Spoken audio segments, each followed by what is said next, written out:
Materi yang selanjutnya itu tentang fungsi dari administrasi hubungan sekolah dan masyarakat atau yang dikenal dengan Husemas. Dilihat dari fungsinya yaitu dari sekolah dalam masyarakat. Yang pertama itu sebagai agent of change. Sekolah menjadi lembaga pembaharuan.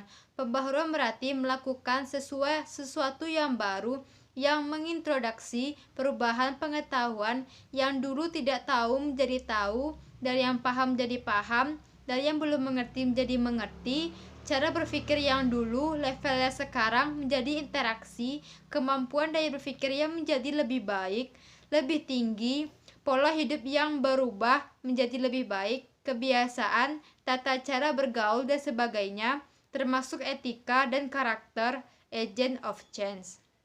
Yang kedua yaitu selecting agency, yaitu sekolah sebagai lembaga yang akan menyeleksi anak dalam rangka memilih, membeda-bedakan anggota masyarakat untuk kemampuan dan kompetisinya dalam hal memberikan pembinaan sesuai dengan kemampuan itu agar setiap individu anggota masyarakat dapat dikembangkan memanfaatkan potensi semaksimal mungkin sesuai dengan level.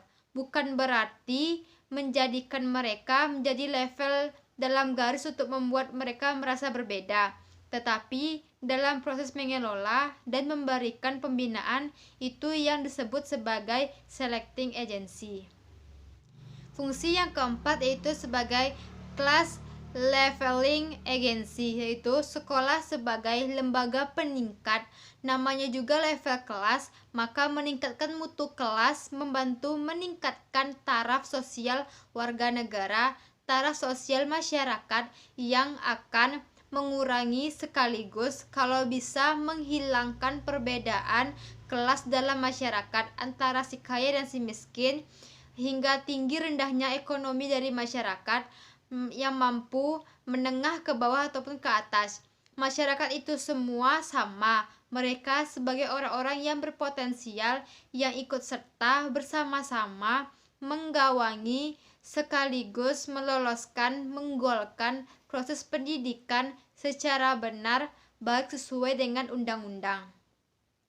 Fungsi yang keempat yaitu assimilation agency, merupakan sekolah sebagai lembaga asimilasi yang berusaha mengurangi sekaligus menghilangkan perbedaan-perbedaan atas beragam hal yang terjadi di masyarakat, mulai dari tradisi, adat istiadat, bahasa kebudayaan, dan lain-lain sebagainya, yang tujuannya diharapkan dapat menjadi satu titik usaha bagi masyarakat menyesuaikan diri hingga mereka lebih mampu beradaptasi secara lebih luas dalam persatuan kesatuan bangsa dan tidak terpecah belah, dan itu salah satu fungsi dari sekolah dalam masyarakat. Selain adanya fungsi dari sekolah dalam masyarakat, ada juga fungsi dari masyarakat dalam sekolah. Nah, sekolah pada prinsipnya adalah salah satu lembaga, satu proses yang berasal dari untuk masyarakat, yaitu merupakan lembaga sosial yang diselenggarakan dan dimiliki oleh masyarakat baik secara langsung ataupun tidak langsung, dan itu harus diyakini karena itulah sekolah pada prinsipnya merupakan satu bagian atau kemampuan dari secara atau keseluruhan sistem kehidupan dalam masyarakat. Sekarang kita lihat sekolah itu terdiri dari 3 bagian. Yang pertama itu ada input, yang kedua itu proses, dan yang ketiga itu output.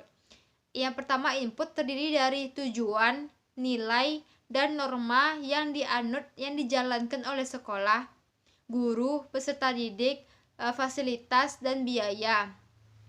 Sementara sekolah itu sendiri adalah proses semua di dalam proses pembelajaran selama periode tertentu. Jadi seluruh input itu akan digodok dalam satu proses yang panjang. Pada akhirnya akan melahirkan output. yaitu lulusan atau berupa untuk membangun masyarakat, menjadikan manusia-manusia yang sesungguhnya. Dalam keseluruhan sistem, itu masyarakat lah bisa diartikan sebagai apa dan berfungsi sebagai apa. Sekarang kita masuk ke dalam fungsi masyarakat di dalam sekolah. Yang pertama yaitu sebagai sumber atau supplier. Bagaimana harapan masyarakat terhadap sekolah, terhadap yang menyediakan peserta didik, guru, sarana, atau penyelenggaraan sekolah. Yang kedua yaitu masyarakat, itu ya juga berfungsi sebagai konsumen. Masyarakat sebagai konsumen itu adalah hasil pendidikan sekolah yang menerima kembali dan menyediakan lapangan pekerjaan bagi lulusan dan kemudian mereka akan bekerja di masyarakat. Yang ketiga yaitu peserta. Peserta di dalam pendidikan sekolah, peserta didik yang terus-menerus mengikuti dan turut dalam proses pendidikan di sekolah, artinya masyarakat berfungsi sebagai peserta. Jadi, ada 3 peran atau fungsi dari masyarakat dalam sekolah. Satu itu sumber yang menghasilkan, 2 itu konsumen atau mereka yang langsung sebagai penikmat, dan yang ketiga itu mereka sebagai peserta dari proses pendidikan. Karena anak-anak yang di sekolah adalah masyarakat, orang tua adalah masyarakat yang akan menikmati proses pembelajaran, yaitu masyarakat. Tidak bisa dilepaskan bahwa ada fungsi masyarakat di dalam pendidikan sekolah. Nah, selanjutnya itu unsur-unsur apa saja dari kegiatan pengelolaan administrasi hubungan sekolah dan masyarakat ini atau Husemas. Yang kita lihat yang pertama yaitu sekolah itu sendiri sebagai pusat pendidikan formal. Sekolah memang lahir dan kembang dari pemikiran yang efisiensi dan efektivitas dalam pendidikan bagi masyarakat secara umum. Artinya bahwa sekolah sebagai pusat pendidikan formal itu merupakan perangkat masyarakat yang diserahi kewajiban dalam proses memberikan pendidikan yang tujuannya adalah merubah paradigma kemampuan akademik, skill, etika, moral dalam segala hal dari manusia yang disebut sebagai peserta didik sehingga menjadi manusia yang lebih sesuai dengan amanah undang-undang. Yang kedua yaitu orang tua siswa. Hubungan sekolah dengan orang tua siswa itu tidak bisa dilepaskan oleh karenanya. Hubungan keduanya hendaknya dibawa dalam bentuk hubungan yang konstruktif. Dengan program sekolah, hubungan timbal balik yang secara langsung sebenarnya saling memberikan. Hubungan keduanya juga seharusnya terimbang atau dibimbing impact dengan lebih simpatik, dan ini merupakan tugas kepala sekolah bagaimana mendesain kerjasama agar saling pemahaman bahwa orang tua memiliki keterlibatan dalam kegiatan pendidikan. Yang ketiga yaitu siswa dan guru. Siswa merupakan unsur sekolah, unsur utama yang sangat penting, begitupun dengan guru yang menjadi ujung tombak sekaligus mesin yang akan mengolah, menjadikan, yang membuat, mengajarkan anak atau peserta didik menjadi manusia yang sebenarnya. Peserta didik berasal dari lingkungan masyarakat dan itu pasti, yaitu dari keluarga yang memperoleh pengetahuan, pendidikan, persekolahan dari perantara guru. Jadi, melalui guru, siswa bisa berubah, akademiknya bertambah, skillnya menjadi lebih hebat, soft skillnya bermunculan, kemampuan yang lain terkait dengan perkembangan sebagai manusia juga semakin hebat dan bertambah. Setelah itu, kita akan melihat mengenai persoalan terkait dengan manajemen administrasi hubungan sekolah dan masyarakat.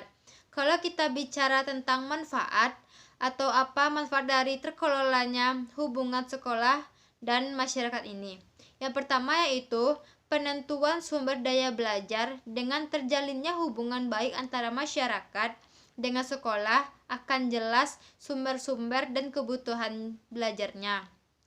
ada masukan dari masyarakat sebagai konsumen, sumber ataupun peserta, dan sekolah sebagai penyelenggara sehingga keduanya memberikan paradigma yang sama. Yang kedua itu tersedianya tempat-tempat penelitian dalam rangka mengembangkan proses pendidikan. Yang ketiga, pemenuhan sarana dan prasarana. Yang keempat, sumber dana dan daya. Sekolah tidak bisa berdiri sendiri tanpa bantuan dan dukungan atau support system dari masyarakat, baik dalam bentuk material ataupun materi atau support lain. Yang penting dukungan dari berbagai program-program yang sifatnya dana dan sumber daya, termasuk sarana dan prasarana. Selain itu, juga ada teknik-teknik dari pengelolaan administrasi Sehmas ini. Ada dua belah pihak, yaitu sekolah dan masyarakat. Adanya perantara kedua belah pihak sehingga mendekat, saling memberikan dukungan satu sama lain, saling memberikan support satu sama lain. Yang pertama yaitu laporan kepada orang tua, artinya sangat transparan, mulai dari transparansi keuangan sekolah, tentang perkembangan anak, dan melalui buletin sekolah, melalui surat kabar, serta melalui event-event sekolah itu menampilkan karya-karya dari sekolah tersebut. Baiklah, sekian materi yang dapat saya sampaikan. Mohon maaf apabila ada kekurangan. Wassalamualaikum warahmatullahi wabarakatuh.